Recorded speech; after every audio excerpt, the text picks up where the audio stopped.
Hello everyone. आज हम देखने जा रहे हैं एंगुलर के इंटरव्यू क्वेश्चंस जो कि लेटेस्ट एंगुलर 18 पे डिपेंडेंट है। सबसे पहला क्वेश्चन आता है कि व्हाट इज़ एंगुलर। तो एंगुलर एक क्लाइंट साइड फ्रेमवर्क है, ये आपको ऑलरेडी पता होगा। लेकिन मोस्ट ऑफ द इंटरव्यूअर्स आपसे ये क्वेश्चन पूछते हैं कि जो client side framework like angular है वो इंट्रोड्यूस क्यों हुआ। ऑलरेडी हमारे पास कुछ प्रोग्राम्स थे जिस पे हम अपना पूरा वेबसाइट बना सकते थे, करेक्ट। तो ये जो पूरा इंटरव्यू का सेशन है जो अभी हम लोग कर रहे हैं, तो ये इसका पूरा मोटिव है कि ये जो इंटरव्यू बिट के जो क्वेश्चंस इंग्लिश में है उसको मैं पूरा डिफ़ाइन करूँगा या फिर आपको समझाऊंगा हिंदी में कि एक्चुअली में क्या होता है और वो कैसे उन्होंने डिफ़ाइन किया हुआ है या फिर वो एक्सप्लेन कैसे कर रहे हैं। ठीक है। तो सबसे पहला क्वेश्चन है कि client side framework like angular introduce क्यों हुआ। ठीक है। तो ये ऊपर फर्स्ट पैराग्राफ में जस्ट लिखा है कि web development used vanilla JavaScript use करता है, ये आपको सबको पता है। ये कुछ थ्योरी पार्ट है। मेन टॉपिक या फिर इसके आंसर पे आते हैं कि angular came into picture which made life easier for the developers. Okay. So angular क्या कर रहा था, लाइफ ईजी कर रहा था डेवलपर्स की। क्यों? क्योंकि पुराना जो फ्रेमवर्क्स था उस पर क्या था, हमें जो MVC स्ट्रक्चर देखते थे जिस पे हमारा मॉडल, व्यू और कंट्रोलर तीनों एक ही जगह पे लिखा रहता है या फिर डिफरेंट डिफरेंट सेक्शन में डिवाइडेड रहता था। तो यहाँ पे एंगुलर ने क्या किया, यहाँ पे angular single page web application लेके आया। ठीक है। और इसने क्या किया, पूरे एप्लीकेशन को छोटे छोटे पार्ट्स में डिवाइड कर दिया। ठीक है। Handling the separation of the concerns and divided code into smaller bit of information. ठीक है।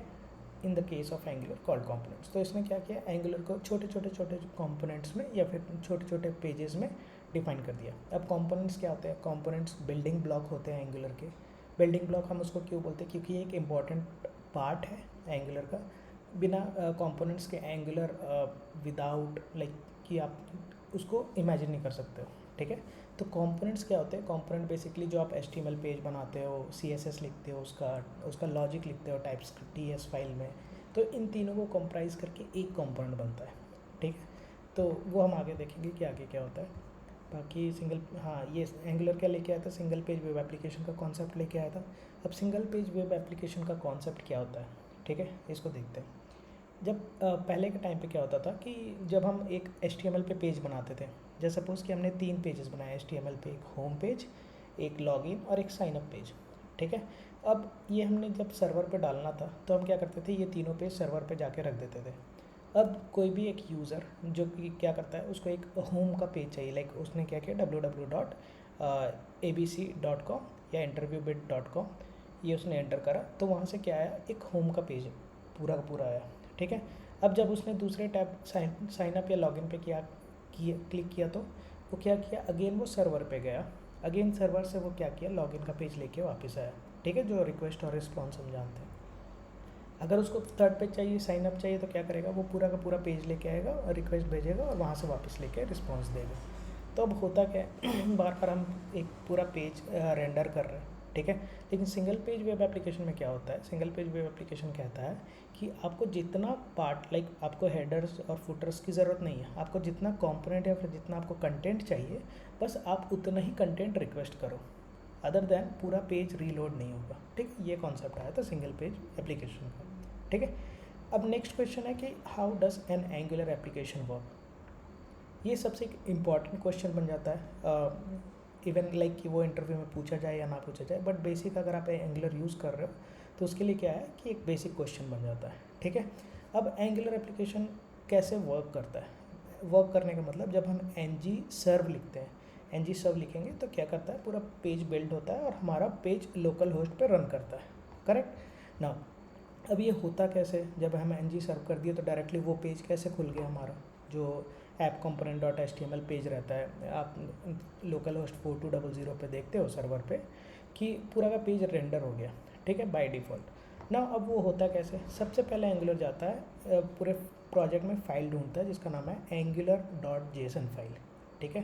पूरा स्ट्रक्चर मैं आपको बताऊंगा, आपको पूरा एक प्रोजेक्ट क्रिएट करके दिखाऊंगा कि कैसे होता है। ng न्यू और प्रोजेक्ट का नाम जब आप ये लिखोगे तो पूरा का पूरा प्रोजेक्ट बिल्ड हो जाएगा। ठीक है। बिल्ड हो के मतलब प्री डिफाइंड लाइब्रेरीज, पूरा पैकेजेस, जो भी गूगल ने क्या किया, पूरी लाइफ ईजियर कर दी है डेवलपर्स की। सो दैट आपको पूरा पेजेस क्रिएट ना करने पड़े, ऑटोमेटिकली वो कुछ क्रिएट करके देता है, आपको क्या करना है उस फाइल में चेंजेस करने हैं, ठीक है ना। अब जब वो फाइल क्रिएट करता है तो उसमें एक फाइल रहती है angular.json। तो सबसे पहला हिट जो जाता है वो इस फाइल में जाता है angular.json फाइल पे। अगर आप देखोगे अपने प्रोजेक्ट में तो angular.json फाइल कुछ इस टाइप से दिखती है, ठीक है, ये जेसन फॉर्मेट है ना। तो सबसे पहले क्या किया एनजी सर, जैसे ही किया तो वो बिल्ड में जाएगा, बिल्ड में जाके सबसे पहले क्या ढूंढेगा मेन। तो आपको जैसे ऑलरेडी पता होगा, अगर आपने C++, जावा पे काम किया होगा तो वहाँ पे एक entry point of the program होता था। एंट्री पॉइंट मतलब वहाँ से प्रोग्राम एंटर करता था, ठीक है। तो वहाँ पे क्या था, वहाँ पे था मेन ब्रैकेट और उसके बाद मेन लिख के हम लोग काम स्टार्ट कर देते थे। तो जैसे ही एंटर करता था पूरा कोड तो वो होता था मेन से एंटर। वही आप जावा में यूज़ करते थे तो आप लिखते पब्लिक स्टैटिक वॉइड मेन, ठीक है। तो वहाँ पे भी क्या है मेन क्या है एंट्री पॉइंट है। तो पूरा प्रोग्राम वहाँ से रीड करना स्टार्ट करता है, वहाँ से एंट्री करता है, ठीक है। यहाँ पे एंगुलर में भी सेम है, मेन यहाँ पे एंट्री करता है और यहाँ पे इसको प्रोग्राम को एंट्री करने पे मिलता है क्या सोर्स main.ts फाइल। तो सोर्स जो है उसके अंदर है कि main.ts फाइल बनी हुई है ऑलरेडी, ठीक है। अब main.ts फाइल के अंदर क्या है, main.ts फाइल के अंदर ये कोड लिखा हुआ है, ठीक है।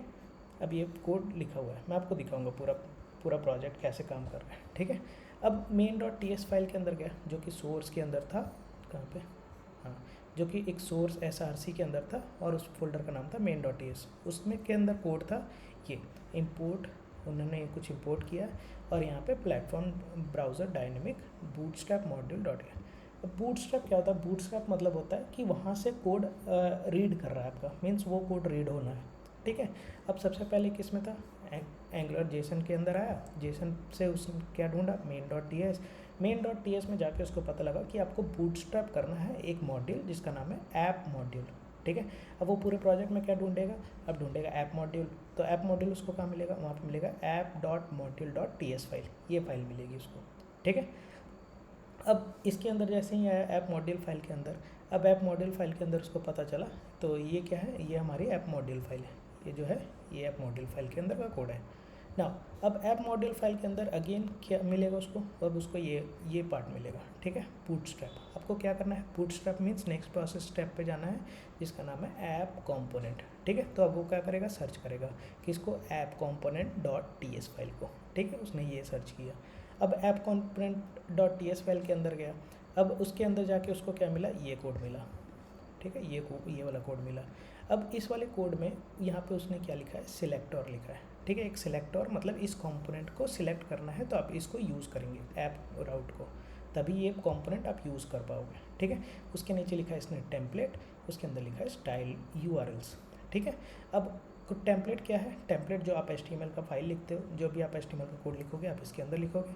और दूसरा क्या है, स्टाइल यूआरएल्स, ठीक है। स्टाइल यूआरएल मीन्स जितना भी CSS का कोड रहेगा वो यहाँ पे। तो अगर आप देखोगे तो ये जो app component dot TS file है इसके अंदर पूरा का पूरा ये कनेक्टेड है, ठीक है ना।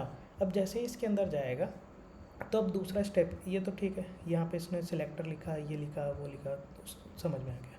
अब जैसे ही वो app component dot TS file में जाएगा तो सबसे पहले क्या होगा, अब यहाँ से जंप करेगी file index dot HTML file में, ठीक है।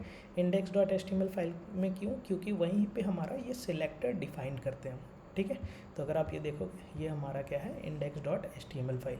इस एचटीएमएल फाइल में यहाँ पे लिखा हुआ है ऐप रूट, ठीक है। ऐप रूट क्या बोलता है कि आप सिलेक्ट करो इस कंपोनेंट को, ठीक है। इस कंपोनेंट को सिलेक्ट करने के बाद आपको रन क्या करना है, एक टेम्पलेट रन करना है जो कि है हमारा HTML, ठीक है। इसी में इंडेक्स फाइल रहती है, राइट। आपको अगर याद होगा कि आप जब HTML पे नॉर्मल पेज बनाते थे .html .css तो .javascript, तो हमेशा हम वहाँ पे इंडेक्स फाइल को रन करते थे, ठीक है। यहाँ पे भी सेम कॉन्सेप्ट है, इंडेक्स फाइल में जाओगे, इंडेक्स फाइल में हमारा क्या डिफाइंड है कि हमारा ऐप कंपोनेंट डॉट एचटीएमएल। तो ये पेज क्या है, ये जो कंपोनेंट है हमारा, जैसे मैंने आपको बताया था कि जब भी एंगुलर पे कंपोनेंट क्रिएट होता है, कंपोनेंट का 3 पार्ट होता है, एक HTML फाइल, एक CSS फाइल और एक टाइपस्क्रिप्ट फाइल, ये तीनों मिलके कंपोनेंट बनाते हैं। तो उस कंपोनेंट में आपको क्या रेंडर करना है, ऐप डॉट HTML फाइल, ठीक है। और उसके साथ साथ क्या रेंडर होगा, उसके CSS, इस HTML पेज के CSS। तो अगर आप पूरा स्टेप्स देखोगे तो हमारा कैसे गया, सबसे पहले एंगुलर जेसन फाइल में, एंगुलर जेसन फाइल से गया वो मेन फाइल में, मेन फाइल से गया वो ऐप मॉड्यूल में, ऐप मॉड्यूल से कहाँ गया, ऐप मॉड्यूल से फाइल से गया ऐप कंपोनेंट में, ऐप कंपोनेंट में इसको पता लगा कि इंडेक्स फाइल में इसको रूट को डिफाइन किया गया है, तो वो क्या करेगा, इस टेम्पलेट को रन कर देगा। इसीलिए जब भी हम ng सर्व करते हैं तो क्या होता है, यही कंपोनेंट बाय डिफ़ॉल्ट रन होता है। ठीक है, इतना समझ में आया, तो ये कंपोनेंट था। नेक्स्ट क्वेश्चन है what are the some of the advantage of Angular over other framework. Correct. तो अब यहाँ पे क्या बोल रहा है कि एंगुलर के जो एडवांटेजेस हैं दूसरे फ्रेमवर्क पे क्या है। तो मैं ऑलरेडी आपको बता चुका हूँ कि जब एंगुलर आया था तो वो क्या लेके आया था, सिंगल पेज वेब एप्लीकेशन लेके आया था। ठीक है, तो वो एक फीचर हो जाएगा इसका। ठीक है, feature that provide out of the box. Angular provide a number of built-in features like routing, state management, RxJS library, HTTP services straight out of the box. Now, अब ये क्या है, अब जैसे आप कंपोनेंट या फिर जैसे प्रोजेक्ट क्रिएट होता है तो वहाँ पे क्या होता है, राउटिंग की फाइल बनती है। राउटिंग मतलब आप क्या करते हो, आप एक एक कंपोनेंट को राउट करते हो, मतलब बताते हो कि अच्छा जब आप इस बटन पे क्लिक करोगे तो ये कंपोनेंट खुलना चाहिए, दूसरे बटन पे क्लिक करोगे तो वो कंपोनेंट खुलना चाहिए। तो वो क्या है, एक राउटिंग, वो एक पाथ है। आप बताते हो कि उस बटन के क्लिक करने पे एक पाथ फॉलो होना चाहिए जिससे वो कंपोनेंट तक पहुंचेगा। ठीक है, दूसरा स्टेट मैनेजमेंट जो कि है कि RxJS जब यूज़ करते हैं तो वहाँ पे आप मर्ज, ऑब्जर्वर्स, ये सब यूज़ करते हो, तो वो सब क्या होता है, वो एक पार्ट हो गया स्टेट मैनेजमेंट का। ठीक है, RxJS लाइब्रेरी पूरी आप यूज़ कर सकते हो। HTTP सर्विसेज मतलब अगर आपको कोई API कॉल करनी है उसके लिए आप क्या करोगे, आप सर्विस क्रिएट करोगे, सर्विस क्रिएट करने के बाद आप उसमें गेट की सर्विस यूज़ करनी है, पोस्ट की आप यूज़ करोगे, उसमें जो भी URL है या एंड पॉइंट है वो उसके अंदर डालोगे और उसको एक फंक्शन में डाल के और उस फंक्शन को क्या करोगे, ऑब्जर्वर या ऑब्जर्व यूज़ करके आप उसको कंपोनेंट में डेटा लेके आ सकते हो उस पर्टिकुलर API का। ठीक है, अब declarative UI, angular template render UI HTML। तो एंगुलर क्या करता है, बाय डिफ़ॉल्ट आपको एक पेज रेंडर करके देता है जिसमें क्या रहता है, लाइक कोड डिफाइन ना करना पड़े या फिर लोगों को क्या ईजीपन मिले, ईजियर यूज देन जावास्क्रिप्ट, मतलब जावास्क्रिप्ट से अच्छा एक पेज रेंडर करके दे देता है आपको। लॉन्ग टर्म गूगल सपोर्ट, हाँ ऑब्वियसली एंगुलर कौन मेंटेन कर रहा है, एंगुलर मेंटेन कर रहा है गूगल। अब गूगल ऑब्वियसली क्या करता है, उसकी खुद की लाइब्रेरीज यूज़ कराता है, वो थर्ड पार्टी एप्लीकेशन पे या फिर मूव नहीं होने देता है यूज़र को। क्यों, क्योंकि लाइक उसमें वल्नरेबिलिटीज़ रहती है, बहुत सारे कॉन्स रहते हैं कि दूसरी लाइब्रेरी यूज़ कर रहे हो तो कुछ वायरस या कुछ ऐसा इनसिक्योरिटी आ जाए यूज़र के पास। तो क्या है, गूगल खुद का अपना मेंटेन कर रहा है इस एंगुलर को और उसके पास सारी लाइब्रेरीज वगैरह है, तो उसमें कुछ लाइक ये लॉन्ग टर्म सपोर्ट दे सकता है एंगुलर को। ठीक है, अब हम देखेंगे कि एंगुलर ओवर रिएक्ट में एडवांटेजेस क्या है। ठीक है, अब यहाँ पे एक बात समझते हैं, एंगुलर और रिएक्ट। अब हुआ क्या था कि एंगुलर भी सिंगल पेज देता है, रिएक्ट भी सिंगल पेज एप्लीकेशंस बनाते हैं। अब इन दोनों में डिफरेंस क्या है, डिफरेंस बहुत मिनिमल होंगे। ठीक है, मिनिमल मतलब सिंटेक्स के डिफरेंस होंगे। जहाँ पे हम यहाँ पे ng सर्व करते हैं वहाँ पे ngx करके रन करते हैं कोड को। तो ये एंगुलर क्या है, ये गूगल ने बना दिया और रिएक्ट को क्या किया, फेसबुक ने बना दिया। बाकी काम इनका दोनों सेम ही है। ठीक है, angular support by directional data. जो एंगुलर में हम क्या करते हैं, सबसे पहला जो कॉन्सेप्ट पढ़ते हैं उसमें क्या होता है, उसमें डेटा का बाइंडिंग बताया जाता है। डेटा बाइंडिंग मतलब HTML और जो उसकी टाइप स्क्रिप्ट रहती है वो दोनों कनेक्ट कैसे करते हैं डेटा को एक दूसरे से। ठीक है, ठीक है, तो उसमें क्या होता है, उसमें हम इंटरपोलेशन पढ़ते हैं, इवेंट बाइंडिंग पढ़ते हैं, फिर प्रॉपर्टी बाइंडिंग पढ़ते हैं, फिर टू वे डेटा बाइंडिंग पढ़ते हैं। ठीक है, टू वे डेटा बाइंडिंग मतलब कंपोनेंट से भी डेटा जाएगा और जो टाइप स्क्रिप्ट है, जो बिजनेस लॉजिक है, वहाँ से भी डेटा वापस आएगा।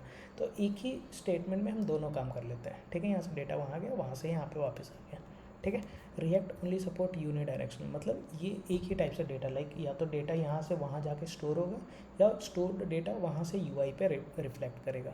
तो ये पहला एडवांटेज है एंगुलर का।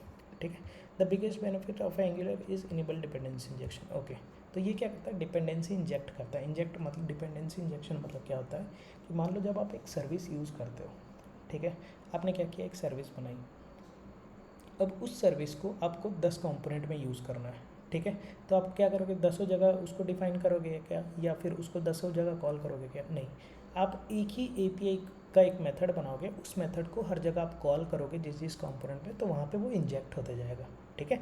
तो @ इंजेक्ट करके ये आप वहाँ पे इंजेक्ट करते हो, उसके डेटा से इंजेक्ट करते हो। React allows either accomplished over self with the aid of third party library. तो इसके लिए आपको क्या करना पड़ता है, रिएक्ट में थर्ड पार्टी लाइब्रेरीज यूज़ करनी पड़ती हैं। Angular can be use both mobile and web development. Angular like mobile development के लिए भी यूज़ कर सकते हो और वेब डेवलपमेंट के लिए। React only can use UI developments only, like UI को डेवलप करने के लिए। नेक्स्ट ये नॉर्मल सा पॉइंट था। So feature world wide range tools library framework make development fast and more. Obviously Google ने बनाया तो उसकी खुद की लाइब्रेरीज, खुद के टूल्स, खुद के फ्रेमवर्क्स हैं। तो देखो फ्रेमवर्क मैं आपको बताता हूँ फ्रेमवर्क क्या होता है। फ्रेमवर्क का मतलब होता है, लोग कोई एक हार्ड एंड फास्ट वर्ड नहीं है। फ्रेमवर्क का मतलब होता है कि हमने क्या किया, हमने 2-3 टेक्नोलॉजी को एक साथ मिला के एक फ्रेम के अंदर डाल दिया, ठीक है। तो यहाँ पे अगर आप देखोगे HTML, CSS, SCSS या फिर टाइपस्क्रिप्ट, तो उसने क्या किया, इन सारी चीज़ों को एक जगह पे फ्रेम कर दिया, उसका नाम क्या दे दिया, एंगुलर। इसीलिए हम उसको बोलते हैं फ्रेमवर्क, ठीक है। React is a third party library feature. तो आपको अगर ये सब फीचर्स यूज़ करने हैं, लाइब्रेरीज यूज़ करनी है या फिर फ्रेमवर्क डिज़ाइन करना है, तो आपको क्या करना पड़ता है, थर्ड पार्टी लाइब्रेरीज डाउनलोड करनी पड़ती है। एंगुलर यूज़ टाइपस्क्रिप्ट, तो एंगुलर पूरा पूरा टाइपस्क्रिप्ट पे लिखा गया है, और रिएक्ट यूज़ जावास्क्रिप्ट, जावास्क्रिप्ट पे रिएक्ट लिखा हुआ है। अब दोनों देखो ऑब्वियसली दोनों एट द एंड तो जावास्क्रिप्ट पे ही ट्रांसपाइल करते हैं। मतलब अगर आप पूरा का पूरा कोड लिखोगे एंगुलर में, तो वो क्या करेगा, इस टाइपस्क्रिप्ट कोड को पहले JS में कन्वर्ट करेगा, उसके बाद वो रेंडर करता है, ठीक है।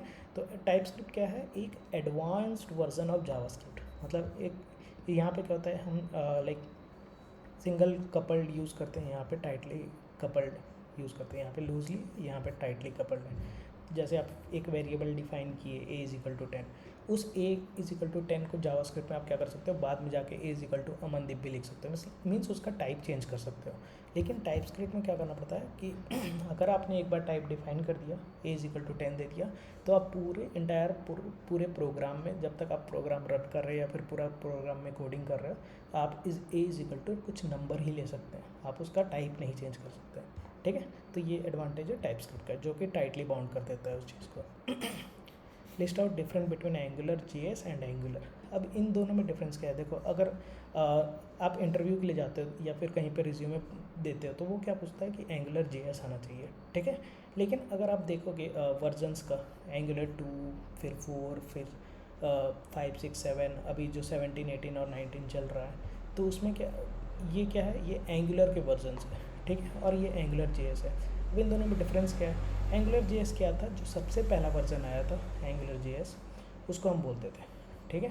उसके बाद के जब वो रीराइट हुआ पूरा कोड, फिर एंगुलर 2+ आने लगा, मीन्स एंगुलर 2 वर्जन के बाद के डेटा, उसको हम क्या बोलते हैं, नॉर्मल एंगुलर कॉल करते हैं, ठीक है। तो ये पुराना है सबसे पहला, और उसके बाद का जो भी कॉन्सेप्ट आया या फिर जो भी एंगुलर के वर्जन्स हैं, उसको हम नॉर्मल एंगुलर बोलते हैं।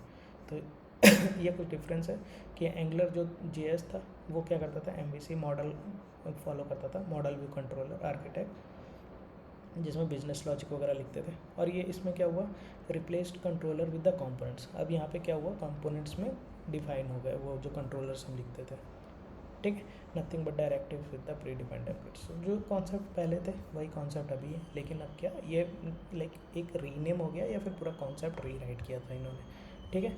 Angular JS use JavaScript language, but आपको पता है कि एंगुलर क्या करता है, एंगुलर टाइपस्क्रिप्ट यूज़ करता है, ठीक है।